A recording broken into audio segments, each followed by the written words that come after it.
अस्सलाम वालेकुम जी, वेलकम करता हूँ आपको मुर्तज़ा गार्डन चैनल पे। ये जी रेन लिली है, इसके 3-4 नाम हैं। हम इसको लिली भी बोल देते हैं, लेकिन ये है कि ये पौधा माशाल्लाह अच्छा है। 1 साल वेट करता है जो इसका बल्ब होता है। 1 साल के बाद इसको फूल आते हैं। वैसे तो ये 12 महीने परमानेंट चलने वाला पौधा है।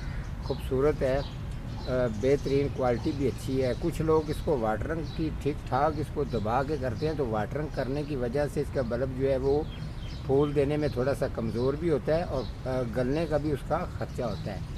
लेकिन ये चीज़ है कि ये याद रखें, आपने जब ये फूलों पर आ जाए तो इसको वाटरिंग कम से कम देनी है। अगर फूल का साइज़ बड़ा आपने देखना है तो वाटरिंग बिल्कुल कम करनी है, ताकि इसका फूल का साइज़ भी बिल्कुल ठीक हो। जैसे मैंने आप लोगों को बताया, आप भी चेक कर सकते हैं इसके मूड के पास जाके। ये बिल्कुल खुशक है। ये मेरे पास 3-4 ही पौधे हैं, तो ये इंशाल्लाह ताला ये बेहतरीन ग्रोथ करता है।